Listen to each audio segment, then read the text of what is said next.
घटना चक्र पूर्वावलोकन की सीरीज के अंतर्गत पॉलिटी में हमने कल ब्रिटिश ताज के शासन के अधीन पारित अधिनियम से संबंधित प्रश्न किया था, जिसमें हम लोगों ने 16 प्रश्न किए थे। आज हम 17वें प्रश्न से स्टार्ट करेंगे। चलिए देखना स्टार्ट करते हैं। भारतीय सिविल सेवा के संदर्भ में निम्नलिखित कथनों में से कौन सा सही है? तो चलिए देखते हैं।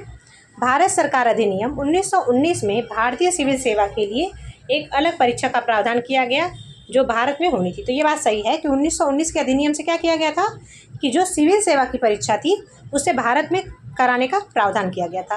अब पहली बार भारत में सिविल सेवा की परीक्षा कब हुई थी? तो वो हुई थी 1922 में। ठीक है, इससे पहले ये परीक्षा कहाँ पे हुई थी? तो ये परीक्षा होती थी लंदन में। तो ये बात भी आपको याद रखनी है। तो ये पहला जो है सही है।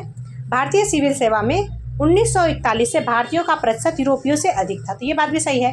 क्या हुआ था कि 1930 के बाद से क्या देखा गया कि 1930 के बाद से जो ब्रिटिश लोग थे, यानी कि जो लंदन के लोग थे, उन लोगों की जो इच्छा थी ना, ये सिविल सेवा की परीक्षा देने में, भारत में आके परीक्षा देने में उनकी रुचि कम होने लगी। और इससे क्या हो गया कि 1947 में ये देखा गया कि इस परीक्षा में भारतीयों का प्रतिशत अधिक है। तो ये बात भी सही है। तो पहला और दूसरा दोनों सही है। ठीक है, तो ऑप्शन नंबर सी इसके लिए सही होगा। देखिए, ये जो परीक्षा थी सिविल सेवा की, यानी कि आईसीएसई का जो प्रारंभ हुआ था, ये आयोग का गठन कब हुआ था? तो इसका आयोग का गठन हुआ था 1854 में। लेकिन 1855 से जो है सिविल सेवा के लिए परीक्षाएं होने लगी। कहाँ पर होती थी? तो लंदन में। अब लंदन में होने के बाद से क्या हो गया कि जो बहुत सारे भारतीय लोग थे इसका विरोध करने लगे और वो सोचते थे कि इंडिया में ही ये परीक्षा हो। इसके वजह से क्या हुआ कि 1919 का अधिनियम आया, जिसके वजह से 1922 में पहली बार भारत में परीक्षा हुई। लेकिन 1930 के बाद से क्या देखा गया कि जो यूरोपीय लोग हैं उन लोगों की इच्छा जो है भारत में परीक्षा देने से कम हो रही है। ठीक है, और इसके बाद से 1941 में जो है भारतीयों का प्रतिशत अधिक हो गया था। ठीक है, तो ये बात भी आपको याद रखनी है। फिर नेक्स्ट क्वेश्चन है, निम्नलिखित में से किस अधिनियम द्वारा 120 सदस्यों वाले चैम्बर ऑफ प्रिंसेस की व्यवस्था की गई थी? तो देखिए, 1919 का जो अधिनियम था ना, उसके तहत 120 सदस्यों वाले चैम्बर ऑफ प्रिंसेस की स्थापना की गई थी। तो ये बात भी आपको याद रखनी है। ठीक है, फिर नेक्स्ट क्वेश्चन है,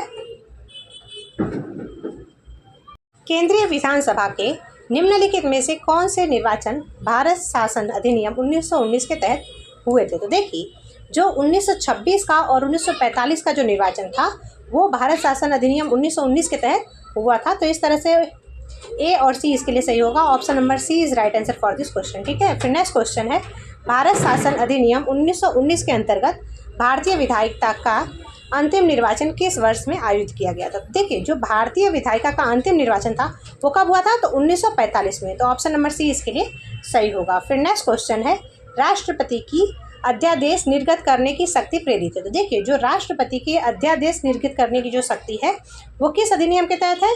तो भारत सरकार अधिनियम 1935 के तहत। तो ऑप्शन नंबर बी इसके लिए सही होगा।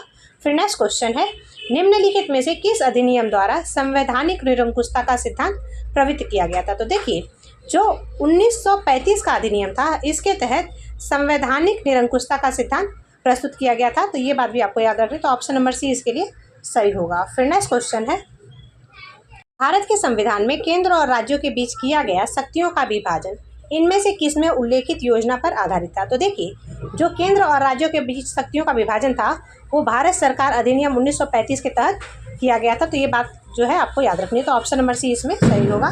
फिर नेक्स्ट क्वेश्चन है, निम्न में से एक भारत सरकार अधिनियम 1935 की मुख्य विशेषता नहीं है? तो चलिए देखते हैं।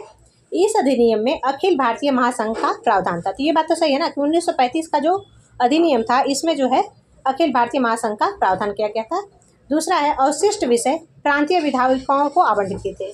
तो क्या ये बात सही है? क्या नहीं, क्योंकि जो अवशिष्ट जो विषय थे वो किसके पास थे? तो वो केंद्र के पास थे। तो ये बात हो गई गलत। ठीक है, यह प्रांतीय स्वायत्तता के सूत्रपात का संकेत था। तो ये बात सही है। इसने प्रांतीय स्तर पर द्वैध शासन प्रणाली को समाप्त कर केंद्र में लागू किया। तो ये बात भी सही है कि जो है इससे क्या हो गया था कि जो द्वैध शासन था उसको प्रांतों में समाप्त करके केंद्र में लागू किया गया था। तो इस तरह से जो ऑप्शन नंबर बी है यही इसके लिए सही होगा, क्योंकि यहाँ पर सही नहीं पूछा गया था, इसकी सही विशेषता नहीं है। ठीक है, तो ऑप्शन नंबर बी इसमें सही है। फिर नेक्स्ट क्वेश्चन है, निम्नलिखित में से किसने ब्रिटिश भारत में प्रांतीय स्वायत्तता शुरू की? तो देखिए, जो ब्रिटिश भारत में जिसने प्रांतीय स्वायत्तता शुरू की थी वो कौन था? तो 1935 का अधिनियम है ना।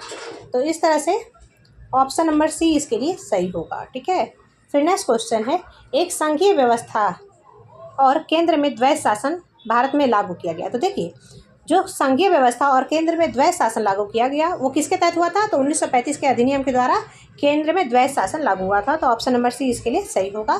फिर नेक्स्ट क्वेश्चन है, अखिल भारतीय महासंघ स्थापित करने का प्रावधान शामिल किया गया था। तो देखिए, जो अखिल भारतीय महासंघ का प्रावधान जो था वो किसके अंतर्गत था? तो भारत सरकार अधिनियम 1935 में, यानी ऑप्शन नंबर ए इसके लिए सही होगा।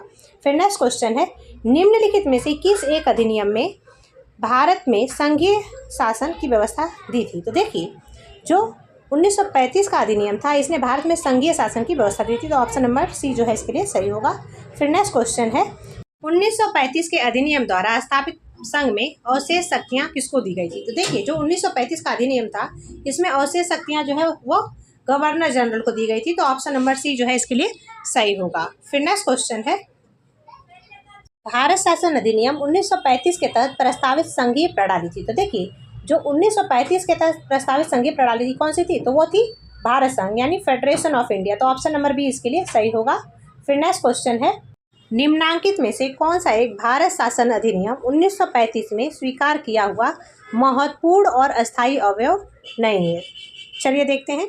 देश के लिए लिखित संविधान। तो देखिए, जो देश के लिए लिखित संविधान है यही जो है 1935 में स्वीकार किया हुआ महत्वपूर्ण और अस्थायी अवयव नहीं था। क्यों? क्योंकि जो संविधान का जो सर्वप्रथम उल्लेख था वो कहाँ पे किया गया था? तो क्रिप्स मिशन के द्वारा, ठीक है। और क्रिप्स मिशन भारत में कब आई थी? तो वो आई थी 1942 में। ये बात भी आपको याद रखनी है, ठीक है।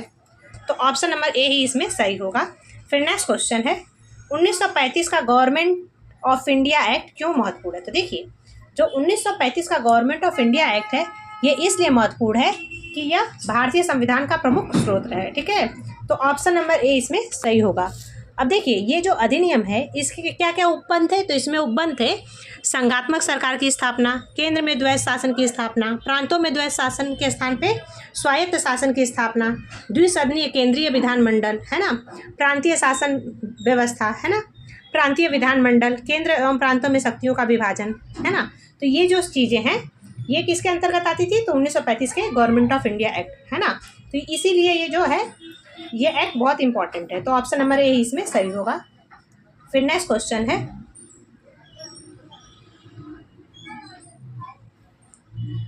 निम्नलिखित अधिनियमों में से किस अधिनियम के फलस्वरूप वर्मा भारत से अलग हुआ था? तो देखिए, जो 1935 का अधिनियम था इसके तहत जो है वो वर्मा भारत से अलग हुआ था। तो गवर्नमेंट ऑफ इंडिया एक्ट 1935, ठीक है।